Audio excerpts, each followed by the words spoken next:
శ్రీమాత్రే నమః. ఎప్పుడు ఎవరి మనసు ఎలా మారుతుంది అనేది ఎవ్వరూ చెప్పలేరు. ఆకస్మికంగా మారిపోతూ ఉంటారు. అలా ఆకస్మిక పరిణామంతో చరించి తరించిన పుణ్యపురుషులలో సంత్ తులసీదాస్ గారు ఒకరనమాట. ఒకసారి తులసీదాస్ గారు ప్రవచనం చేస్తూ ఉన్నారు. బాగా చీకటి పడిపోయిందనమాట. తులసీదాస్ గారికి ఆయన చెప్పే ప్రవచనంలో మనసు లేదు. తన భార్యని చూడాలి అని చెప్పి ఆయన మనసు ఆయన భార్య దగ్గరికి వెళ్ళిపోయిందనమాట. ఎందుకంటే ఆయనకి కొత్తగా వివాహం అయిందనమాట. సరే, ఆయన చెప్పేదాని మీద ఆయనకు మనసు వెళ్ళక అక్కడి నుంచి అనుమతి తీసుకుని బయటికి వచ్చేస్తారు. చీకటి పడిపోయింది. ఇంటికి వచ్చి చూసేసరికి భార్య కనిపించదు. ఆందోళనగా వెతుకుతూ ఉంటారనమాట, ఎక్కడికి వెళ్ళింది అని. ఇంతలో ఒక ఆవిడ వచ్చి, రత్నావళి తల్లికి అనారోగ్యంగా ఉందిట, అందుకే ఆవిడ సోదరుడు వచ్చి ఆవిడని పుట్టింటికి తీసుకువెళ్ళాడు అని చెప్పి చెప్తారు. ఇంకా తులసీదాస్ గారికి నిరాశ వచ్చేస్తుంది. ఏమీ చెయ్యాలనిపించక వెంటనే భార్యను చూడాలని చెప్పి అర్ధరాత్రి సమయమైనా సరే లెక్క చేయకుండా భార్య పుట్టింటికి వచ్చేస్తారనమాట. వచ్చేస్తారు. సరే, మరి అర్ధరాత్రి అయిపోయింది. తలుపు కొట్టాలంటే మొహమాట పడతారు. ఈ సమయంలో తలుపు కొడితే ఎవరైనా ఏమైనా అనుకుంటారని చెప్పి వెంటనే ఎలా వెళ్ళాలి అని చెప్పి చుట్టూ చూస్తూ ఉంటే మిద్దె మీద నుంచి ఒక తాడు వేలాడుతూ కనిపిస్తుంది. వెంటనే ఆ తాడు పట్టుకుని పైకెక్కి వెళ్ళిపోతారనమాట. వెళ్ళిపోతే అక్కడ రత్నావళి భర్తను చూసి ఆశ్చర్యపోతుంది. అదేంటి, ఎలా వచ్చారు అని. తులసీదాస్ ఏమో ఈ రత్నావళి గారితో అంటారు, నేను నిన్ను చూడకుండా ఉండలేను, నిన్ను చూడాలని చెప్పి నా మనసు ఉబలాట పడిపోయింది, అందుకే అక్కడ ఉండలేక నేను వచ్చేసాను అని చెప్పి అంటారు. అప్పుడు రత్నావళికి భర్త ప్రవర్తన అయోమయంగా అనిపిస్తుంది. అసలు మీరు ఇంట్లోకి వచ్చారు, ఎవరు తలుపు తీశారు అని చెప్పి అడుగుతుందనమాట. నేనే ఎవరిని ఇబ్బంది పెట్టలేదు, తలుపు కొట్టలేదు అని చెప్పి అంటారు తులసీదాస్ గారు. సరే, ఎవరూ తలుపు తీయకుండా మీరు ఎలా వచ్చారు మేడ మీదకి అని చెప్పి అడిగితే, నేను ఏమైనా వెరివాడిని అనుకున్నావా, నేను వస్తానని తెలిసి నువ్వు ముందే ఒక తాడుని వేసావు కదా, అది పట్టుకునే పైకి వచ్చాను అని చెప్పి అంటారు తులసీదాస్ గారు. ఈసారి ఆశ్చర్యపోవటం రత్నావళి వంతవుతుంది, ఎందుకంటే తను ఏ తాడు వేయలేదు. సరే, ఏ తాడబ్బా అని చెప్పి బయటకు వచ్చి చూసేసరికి అక్కడ ఒక పాము వేలాడుతూ కనిపిస్తుంది అనమాట. ఉలిక్కి పడుతుంది. తులసీదాస్ గారు కూడా నేను పామును పట్టుకొని పైకి వచ్చేసానా అని చెప్పి తెల్లబోతారు. వెంటనే రత్నావళి భర్తను చూస్తూ, ఒకరికి మరొకరు తాటిని అమర్చవలసిన అగత్యమే ఉంది, ఎవరి తాటిని వాళ్లే తయారు చేసుకుంటున్నారు కదా, మోహ జీవితంలో పడి ఆ తాటితోటే ఉరి తీసుకుంటున్నారు చూడండి. కామమోహితులైన మీకు తాటికి పాముకి కూడా తేడా తెలియకుండా పోయింది. ఏముంది ఈ శరీరంలో, రక్త మాంసాలతో నిండిన ఈ దుర్గంధమలినమైన కూపంపై ఎందుకింత వ్యామోహం, చర్మంతో కప్పబడిన ఈ పెంట కుప్పపై ఎందుకింత మమకారం అంటూ రత్నావళి మాట్లాడుతుందన్నమాట. తులసీదాస్ హృదయం మీద చెరగని ముద్రని వేసేసాయి. తను చేసిన తప్పేంటో అర్థమైపోయింది. ఇంతవరకు తన కళ్ళ ముందు కప్పి ఉన్న కామపు పొరలన్నీ కరిగిపోయాయి. హృదయంలో భగవంతుడి కోసం ఆరాటం మొదలైందనమాట. రత్నావళి పలుకలలోని సత్యం అతని అంతఃకరణని కదిలించేసింది. రాముడొక్కడే జీవిత గమ్యం, రాముడే బంధువు, రాముడే రక్షకుడు, రాముడి కరుణ తప్ప ఇంకేదీ లేదు, రాముడి కరుణ ఉంది కాబట్టి ఆ తాచుపాము తనని కరవలేదు, లేదు అంటే తాచుపామును పట్టుకుని నేను పైకొస్తే నా ప్రాణాలు ఎప్పుడో పోయి ఉండేవి కదా అంటూ తులసీదాస్ గారు తీవ్రంగా ఆలోచించటం మొదలుపెట్టారు. రామదర్శనం చెయ్యకపోతే ఇంక నేను మళ్ళీ ఈ సమాజంలో కాలు పెట్టకూడదని చెప్పి నిర్ణయం చేసుకుంటారు. తనకి జ్ఞానబోధ చేసి కళ్ళు తెరిపించిన భార్యనే గురువుగా భావించి నమస్కారం చేసి అక్కడి నుంచి తీర్థక్షేత్రాలకి వెళ్ళిపోతారనమాట. అలా తీర్థక్షేత్రాలన్నీ దర్శించి చివరిగా కాశీక్షేత్రం చేరతారు. కాశీక్షేత్రంలో స్థిరపడి నిత్యం ప్రతిరోజు గంగానదిలో స్నానం చేసి ఒక చెంబుతో నీళ్లు తీసుకొచ్చి ఆయన ఒక రావి చెట్టు కింద కూర్చుని తపస్సు చేసుకుంటూ ఉండేవారు. ఆ రావి చెట్టుకి నీళ్లు పోసి అక్కడ కూర్చుని సాధన చేయటం మొదలుపెట్టారు. ఒకరోజు ఒక బ్రహ్మరాక్షసి ఆ చెట్టు మీద నుంచి కిందకి దిగి తులసీదాస్ గారికి నమస్కారం చేస్తుంది. అదేంటి, నేనేమో పుణ్యానికి పోతే పాపం ఎదురైనట్లుంది, రామదర్శనాన్ని కాంక్షించి నేను సాధన చేస్తుంటే రాక్షస దర్శనం లభించింది ఏంటి అని చెప్పి ఆయన అలా చూస్తూ ఉంటారనమాట. అప్పుడు ఆ రాక్షసి తులసీదాస్ గారికి నమస్కరించి, మహాత్మా, నేను శాపవశాత్తు ఈ రావి చెట్టుపై బ్రహ్మరాక్షసినే ఉన్నాను, మీరు ప్రతిరోజు గంగాజలం చల్లటం వల్ల నా పాపం అంతా ప్రక్షాళన అయిపోయింది, నేను పవిత్రమయ్యాను, నాకు ఇంత ఉపకారం చేశారు కదా, నేను మీకు ఏదైనా సహాయం చెయ్యాలని అనుకుంటున్నానని చెప్పి అంటుందన్నమాట. అని ఇంతకీ మీరు ఎక్కడి నుంచి వచ్చారు, ఎందుకు వచ్చారు, ఏంటి మీ గురించి చెప్పండి అని చెప్పి అడిగితే తులసీదాస్ గారు ఏం చెప్తారు అంటే తన జీవితం గురించి మొత్తం అంతా చెప్తారనమాట. చెప్పి నా భార్య వల్లే నేను ఇలా కళ్ళు తెరుచుకున్నాను, తను లేకపోయి ఉండుంటే నేను ఈరోజు ఇలా కళ్ళు తెరుచుకుని ఉండేవాడిని కాదు అని చెప్పి తన భార్య గొప్పతనాన్ని చెప్తారని. ఎలా అయినా సరే నేను రామదర్శనం చేసుకోవాలని అనుకుంటున్నాను, అందుకే నేను ఒంటరిగా వచ్చేసాను, రాముణ్ణి చూడాలనే కోరికతోటే తపస్సు చేస్తున్నానని చెప్పి చెప్తారనమాట. వెంటనే తులసీదాస్ గారు ఆయన జీవిత కథనంతా బ్రహ్మరాక్షసి చెప్పారు కదా, సరే మీరు నాకు పాప విముక్తిని ప్రసాదించారు కాబట్టి కృతజ్ఞతగా నేను మీకు విషయాన్ని చెప్తాను. రామదర్శనాన్ని కావాలి అని అనుకుంటున్నారు కదా, మీకు ఒక ఉపాయం చెప్తాను చూడండి. ఇక్కడ హనుమాన్ ఘాట్ అని ఉంది, అక్కడికి వెళ్ళండి. అక్కడ ప్రతిరోజు ఒక మహాత్ముడు రామాయణ ప్రవచనాన్ని చేస్తూ ఉన్నారు. ఆ ప్రవచనం చేస్తున్న చోటికి ఆంజనేయ స్వామి ప్రతిరోజు వస్తూ ఉంటారు. చూడ్డానికి సామాన్యుని వలె మనకి కనిపిస్తారు అక్కడ ఆంజనేయ స్వామి. కానీ అందరికంటా ముందు ఎవరైతే వస్తారో, అందరికంటా ఎవరైతే చివరగా వెళ్తారో ఆ ముదుసిలియే హనుమంతుడని చెప్పి మీరు తెలుసుకోండి. మీరు అతన్ని అనుసరించండి. అతడు మిమ్మల్ని లక్ష్య పెట్టడు, మీ మీద కోపం తెప్పించుకుంటాడు, మీ మీద తిరస్కార భావంతో ఉంటాడు. ఆయన్ని వదిలిపెట్టకుండా ఆయన్ని వెంబడించండి. మీకు అంజనీపుత్రుడి ఆశీర్వాద బలం దొరుకుతుంది. అప్పుడు మీకు ఆయన ఆశీర్వచనంతో రామదర్శనం కలుగుతుంది అని చెప్పి బ్రహ్మరాక్షసి చెప్పి అంతర్ధానం అయిపోతుంది. తులసీదాస్ గారికి ఎంతో ఆనందం అయిపోతుంది అనమాట. హనుమాన్ ఘాట్ దగ్గరికి వచ్చి ఆ ప్రవచనం జరిగే ప్రదేశానికి వస్తారు. ఆయన ముందే చెప్పేశారు కదా, ముందొచ్చి చివరి వెళ్ళే ఆయనే హనుమంతుడు అని. అలాంటి ఆయన్ని చూసి వెంటబడతారు తులసీదాస్ గారు. అలా అడవిలోకి వెళ్ళిపోతూ ఉంటారు. ఈ తులసీదాస్ గారు కూడా ఆయన్ని అనుసరిస్తారనమాట. ఒక చోట ఆగి హనుమంతుల వారు చెప్తారనమాట, మీరు నన్ను అనుసరించకండి అని చెప్పి సైగ ద్వారా చెప్తారు. తులసీదాస్ గారు అస్సలు వినరు. ఆయన పాదాలు గట్టిగా పట్టేసుకుంటారు. నాకు రామదర్శనం కావాలి, నన్ను ఎలా అయినా సరే అనుగ్రహించండి అని చెప్పి ఆవేదనతో ఆయన మారుతి హృదయాన్ని కదిలించేస్తారనమాట. అంత ఆవేదనతో అడిగితే, అందులోనూ రాముణ్ణి చూడాలి అని అడుగుతుంటే ఆంజనేయ స్వామి వారి మనస్సు కరిగిపోదా చెప్పండి. అలా కరిగిపోయి అప్పుడు ఈ ఆంజనేయ స్వామి వారు ఏం చెప్తారంటే, నువ్వు చిత్రకూట పర్వతానికి వెళ్ళు, అక్కడ తారక మంత్రాన్ని జపించు, నీకు రామదర్శనం జరుగుతుంది అని చెప్పి హనుమంతుల వారు చెప్తారు. తులసీదాస్ గారు ఏమో చిత్రకూట పర్వతం మీదకి వెళ్ళిపోతారు. అక్కడ తారక మంత్ర జపం చేస్తూ ఉంటారు. ఆ చిత్రకూట పర్వతంలోనే 2 రాజకుమారులు గుర్రం మీద వచ్చి అక్కడ కాసేపు విశ్రమించి వెళ్ళటం జరుగుతుందనమాట. తులసీదాస్ గారు ఏమో ఆ రాజకుమారులని పలకరించలేదు. వాళ్ళు అలా వెళ్ళిపోయిన వెంటనే ఆంజనేయ స్వామి వారు ప్రత్యక్షమవుతారు. తులసి, రామదర్శన వాంఛతో జీవిస్తున్నావు కదా, నువ్వు రాముణ్ణి గౌరవించకపోవటం ఏంటి? కొద్ది నిమిషాల క్రితమే రాకుమారుల వేషంలో వచ్చారు కదా, వాళ్ళిద్దరూ రామలక్ష్మణులే అని చెప్పి చెప్తారు. వెంటనే తులసీదాస్ గారు గుండెలు బాధేసుకుంటారు. అయ్యయ్యో, రాముణ్ణి పలకరించలేకపోయానా, అయ్యో నా రాముణ్ణి నేను గుర్తించుకోలేకపోయానా, రామా నీకు నమస్కరించలేకపోయాను రామా అని పసిబిడ్డలా విలవల్లాడిపోతారనమాట. ఆంజనేయ స్వామి వారు నవ్వుతూ, తులసి నువ్వేం బాధపడకు, నువ్వు మళ్ళీ త్రికరణ శుద్ధితో తారక మంత్రాన్ని ధ్యానించు, మళ్ళీ నీకు రామదర్శనం కలుగుతుంది అని చెప్పి చెప్తారనమాట. అలా రామదర్శనం కోసం తులసీదాస్ గారు వేచి ఉన్నారు. ఒక అందమైన బాలుడు ఒకరోజు తులసీదాస్ గారి యొక్క ఆశ్రమం దగ్గరికి వచ్చి చందన లేపం కావాలి అని చెప్పి అడుగుతారనమాట. తులసీదాస్ గారు అప్పుడు గంధాన్ని తయారు చేస్తూ ఉంటారు. ఇప్పుడు కూడా తులసీదాస్ గారు రామచంద్రుడిని గుర్తించలేకపోతున్నాడు అని గ్రహించిన ఆంజనేయ స్వామి వారు, వచ్చింది రామచంద్రుడే, నువ్వు గ్రహించట్లేదు అని చెప్పి అక్కడ గానం చేస్తారు. అప్పుడు ఆంజనేయ స్వామి వారు చెప్పిన మాటలు తులసీదాస్కి వినపడి వెంటనే తులసీదాస్ గారి శరీరం కంపించిపోతుందనమాట.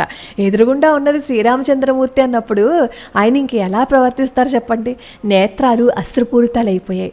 శ్రీరామచంద్రుడి పాదాల మీద పడి దుఃఖిస్తూ ఉన్నారనమాట. శ్రీరామచంద్రమూర్తి తులసీదాస్ని అనుగ్రహించి ఆశీర్వదించి అంతర్ధానం అయిపోతారు. అప్పుడు ఆంజనేయ స్వామి వారు తులసీదాస్కి మళ్ళీ దర్శనమిచ్చి, తులసి, రామదర్శనం అయ్యింది కదా, నీ జన్మ ధన్యమైపోయింది, నువ్వు కారణ జన్ముడివి, నువ్వు మర్చిపోయిన కార్యాన్ని జ్ఞాపకం చేయటం కోసం నేను నీ దగ్గరికి వచ్చాను. వాల్మీకి మహర్షి విరచితమైన రామాయణ మహాకావ్యాన్ని రామచరిత మానస్సు అని పేరు మీద నువ్వు రచించు, రామకథా రచన కొనసాగించు, నీ జన్మని సార్థకం చేసుకో, నువ్వు నీ భార్యతో వచ్చి వానప్రస్థాశ్రమంలో ప్రవేశించి నిత్యము రామకథని వ్రాయి, ఆ వ్రాసిన ప్రతులను మహాభక్తురాలైన నీ భార్యకి వినిపించు, నిరంతరము రామధ్యానంతో రమించి తరించు అని చెప్పి ఆశీర్వచనం చేస్తారు ఆంజనేయ స్వామి వారు. ఆంజనేయ స్వామి వారి సలహాని శిరోధార్యంగా భావించి భార్యని పిలిపించి వానప్రస్థాశ్రమ ప్రవేశం చేసి రామచరిత మానస్ని ఆయన రచించడానికి ఉపక్రమిస్తారు. రామకథ నడుస్తోంది. సాక్షాత్తు రాముడే తను ముందు కదిలినట్లుగా తులసీదాస్ గారికి అనుభూతి కలిగేదన్నమాట. ప్రతిరోజు రామజ్యోతిని హృదయమందిరంలో ప్రతిష్ఠించుకుని రామనామామృతాన్ని పానం చేస్తూ, రామరూపాన్ని దర్శిస్తూ, రామగానాన్ని ఆలకిస్తూ తన భార్య అయిన రత్నావళి సేవలు చేస్తూ ఉంటే రామచరిత మానస్ని రచిస్తూ ఉన్నారు. ఒకరోజు తులసీదాస్ గారి కుటీరంలోకి 2 దొంగలు వస్తారనమాట. తులసీదాస్ గారు దేవతార్చన చేసే పాత్రలన్నీ వెండి బంగారు పాత్రలు అనమాట. అప్పట్లో అవే కదా ఉండేవి. వాటిని దొంగిలించాలని చెప్పి దొంగలు వస్తారు. దొంగలేమో లోపల ఉన్న సామాన్లన్నీ మూట కట్టేసుకుని బయటకు వద్దామని అనుకుంటారు. బయటకు వద్దాము అని అనుకునే సమయంలోనే బయట 2 కాపలాదారులు తుపాకులు ధరించి నిలబడతారనమాట. వాళ్ళిద్దరిని చూసి దొంగలు భయంతో లోపల కుటీరంలోనే ఉండిపోతారు. పొద్దున్నే తులసీదాస్ గారు వస్తారు. వాళ్ళిద్దరిని చూస్తారు. ఆ దొంగలిద్దరూ తులసీదాస్ గారి కాళ్ళ మీద పడి మమ్మల్ని క్షమించండి అని చెప్పి అంటారు. అని గుమ్మం దగ్గర కాపలాగా ఉన్నవాళ్ళు ఎవరు అని అడుగుతారు ఆ దొంగలు తులసీదాస్ గారిని. అక్కడికి వచ్చి చూస్తే కాపలా వాళ్ళు ఎవరూ కనిపించట్లేదు. వెంటనే ఈ దొంగలతో అంటారు, నేనే రామసేవకుణ్ణి, నాకింకా సేవకులా అని చెప్పి బాధపడుతూ ఉంటారు తులసీదాస్ గారు. ఎవరొచ్చారు అనేది ఇంకా ఆయనకి తెలియకుండా ఉంటుందో చెప్పండి? ఎవరూ లేని ఆ నిర్మానుష్య ప్రదేశంలో ఎవరో వచ్చి 2 కాపలా కాస్తున్నారు అంటే వాళ్ళు ఎవరు? రామలక్ష్మణులు కాకుండా ఇంకెవరు చెప్పండి? అలా రామలక్ష్మణులే కాపలాదారులుగా వచ్చారని గ్రహించి రామలక్ష్మణుల దర్శన భాగ్యం పొందిన ఆ దొంగలు పుణ్యాత్ములని భావించి వాళ్ళ పాదాల మీద పడతారనమాట. తులసీదాసు గారి భక్తి ఆ దొంగల్ని పూర్తిగా మార్చేశాయి. మహాత్ముల సహచర్యంలో లభించింది ఏముంటుందో చెప్పండి? ఒక మహాత్ముడిని ఆశ్రయించాము అంటే మన జీవితం కూడా ధన్యమైపోతుంది. కానీ తులసీదాస్ గారు మాత్రం బాధపడిపోతున్నారు. రామా, నేనేం అపరాధం చేశాను? విలువైన పాత్రలు కుటీరంలో ఉంచుకుని చోరుల మనసులో కోరిక కలిగించాను. వాటిని రక్షించడానికి ఈ ముల్లోకాలను పరిపాలించే నువ్వు రాత్రంతా నా కుటీరం ముందు కాపలా కాసావా? అలా కాపలా కాసేటట్లు నేను చేశానా రామా? ఇలాంటి వ్యామోహాలు నాకు వద్దు రామా అని తన దగ్గర ఉన్న పాత్రలన్నింటినీ దానం చేసేస్తారనమాట. చేసేసి, రామా, సంఖ్యల నుంచి నేను విముక్తి పొందాను. ఇంకెప్పుడు నీ నామాన్ని స్మరించుకుంటూనే జీవిస్తాను. నీ సేవ చేస్తూ, నీ భక్తులకి సేవ చేస్తూ నా జీవితాన్ని సాగిస్తాను. నీ గుణగానాలతో కాలాన్ని సద్వినియోగం చేసుకుంటాను. అంతకు మించి నాకు ఇంకేం వద్దు. ఈ ప్రాపంచిక విషయాలన్నీ నాకు విషతుల్యంగా ఉన్నాయి. నీ దయని రుచి చూశాను కదా. నీ దయని రుచి చూసిన తర్వాత నా మనస్సు భవబంధాలని తయారు చేసుకుంటుందా చెప్పు రామా? నాకు ఇవన్నీ వద్దు రామా. రామా, నీ భక్తుడైన నా యందు కొంచెం కూడా విషయవాసనలో ప్రవేశించకుండా అనుగ్రహించు రామా అని తులసీదాస్ గారు రామచంద్రమూర్తిని ప్రార్థిస్తారనమాట. ఒకరోజు ఏమవుతుంది, తన కుటీరంలో భక్తులందరికీ అన్నప్రసాదాన్ని సమర్పణ చేస్తూ ఉంటారనమాట. అక్కడికి భక్తులందరూ వస్తారు. అందరూ భోజనం చెయ్యాలి అని అనుకునే సమయంలో ఒక వ్యక్తి అక్కడికి ప్రవేశించి జై జై రామచంద్ర రఘునాథ అని తులసీదాస్ గారికి నమస్కారం చేస్తారనమాట. తులసీదాస్ గారు ఆయన రామనామం పలికారు కదా వచ్చిన ఆయన, అందుకని ఆ వ్యక్తిలో రాముని దర్శిస్తూ ఆయన కూడా భోజనానికి రండి, మీరు కూర్చోండి అని చెప్పి ఆహ్వానిస్తారు. అతన్ని చూసిన వెంటనే అక్కడ ఉన్న వాళ్ళందరూ అంటారు, ఆ వ్యక్తి చాలా దుర్మార్గుడు, హంతకుడు, అలాంటి వాడు మాతో పాటు కూర్చుంటాడా? వద్దు, మేము అస్సలు ఎప్పుడు అతనితో కూర్చోము, మేము అపవిత్రం అయిపోతాము అని చెప్పి అంటారు. వెంటనే తులసీదాస్ గారు అంటారు, అయ్యా క్షమించండి, వచ్చిన ఆయన రామనామాన్ని ఉచ్చరించారు. రామనామాన్ని ఉచ్చరించిన వాళ్ళకి సకల పాపాలు ప్రక్షాళమైపోతాయని తెలుసు కదా, అందుకే నేను ఆయన్ని ఆహ్వానించాను. మీరు ఎందుకు అంత బాధపడిపోతున్నారు? మీరు ఇక్కడ కూర్చోండి, ఆయన రాముడి రామాన్ని స్మరించారు, ఆయన కూడా పవిత్రుడే అంటే వాళ్ళు వినరనమాట. అతను మాతో కలిసి ఆహారం భుజిస్తే ఆహారం కూడా శుద్ధిని కోల్పోతుంది, మేము ఇక్కడి నుంచి వెళ్ళిపోతాము, నువ్వు చెప్పే మాటలో మేము నమ్మము, రాముడి పేరు తలిచిన వెంటనే అతని పాపాలన్నీ ప్రక్షాళన అయిపోయాయని చెప్తున్నావు కదా, సరే ఇప్పుడు మేము భుజించాలి అని అనుకుంటే ఈ ప్రసాదం కూడా శుద్ధమైనదే అని మాకు నిరూపించు అని చెప్పి అంటారనమాట. వెంటనే తులసీదాస్ గారు ఏం చేస్తారంటే, సరే మీ ఉద్దేశం అలాగే ఉంది కదా, అలాగే నేను నిదర్శనం చూపిస్తానని చెప్పి పక్కనే శివాలయం ఉంటుందన్నమాట. ఒక పళ్ళెంలో ఆహార పదార్థాలన్నీ పెట్టుకుని శివాలయంలోకి వెళ్ళి, హే భక్తవత్సల, రామనామం వ్యక్తి యొక్క పాపాలని పోగొట్టలేదా? పతితుడైన భక్తుడు భుజించటం వలన సమారాధన మలిన పడిపోతుందా? నేను చేసింది అపరాధమా? నేను నిరపరాధినైతే ఈ ఆహారాన్ని వచ్చి నందీశ్వరుడు భుజించాలి, అలా భుజించటమే నిదర్శనం అని చెప్పి రామనామస్మరణ చేస్తూ ఉంటారు తులసీదాస్. అంతే. అక్కడి నుంచి వచ్చి నందీశ్వరుడు ఆ ఆహారాన్ని భుజిస్తారనమాట. అప్పుడు అక్కడున్న భక్తులందరూ తులసీదాస్ గారి కాళ్ళ మీద పడి మమ్మల్ని క్షమించు, మేము తప్పు చేశాము అని చెప్పి క్షమార్పణ కోరతారు. ఒకరోజు ఒక స్త్రీ విలపిస్తూ తులసీదాస్ గారి దగ్గరికి వస్తుందన్నమాట. తులసీదాస్ గారు ఆ అమ్మాయి బాధపడ్డం చూసి చాలా ఆవేదనకి గురవుతారు. వెంటనే ఆవిడ వైపు చూసి దీర్ఘ సుమంగళీ భవ అని ఆశీర్వచనం చేస్తారనమాట. అలా ఆశీర్వచనం చేస్తే ఆవిడ ఇంకా బాధపడిపోతుంది. మహాత్మా, నా భర్త చనిపోయాడు, మీరు ఇప్పుడు ఇలా ఆశీర్వచనం చేశారు, నేను నా భర్త చనిపోయాడు అనే నరకయాతన్ని అనుభవించలేక మీ దగ్గరికి పరిగెత్తుకుంటూ వచ్చాను, మీరు కూడా నన్ను అపహాస్యం చేస్తున్నారా అని చెప్పి దుఃఖిస్తుంది. తులసీదాస్ గారు నిర్ఘాంతపోతారు. తల్లి, నీ భర్త మరణించిన విషయం వాస్తవంగా నాకు తెలియదు, కానీ నా నోటి నుంచి అప్రయత్నంగా ఈ పలుకులు వచ్చాయి.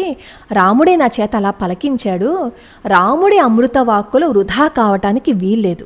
నువ్వు వెళ్ళి చనిపోయిన నీ భర్త చెవిలో రామనామాన్ని ఉచ్చరించు, సందేహించకు, వెళ్ళు.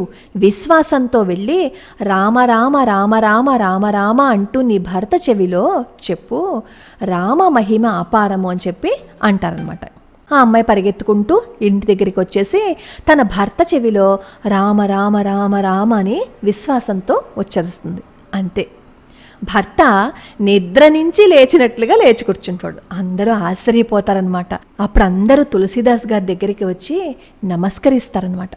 ఈ వార్త అంతా మొత్తం నగరం అంతా వ్యాపించిపోయింది. తులసీదాస్ గారు మహాభక్తుడని అందరూ పొగుడుతున్నారనమాట. తులసీదాస్ గారేమో నాకేం తెలియదు, నేను రామచంద్రుడి వైభవాన్ని స్తుతిస్తూ ఉన్నాను, నాకు ఇంతకు మించి ఏం తెలియదు అని చెప్పి తులసీదాస్ గారు అంటారు.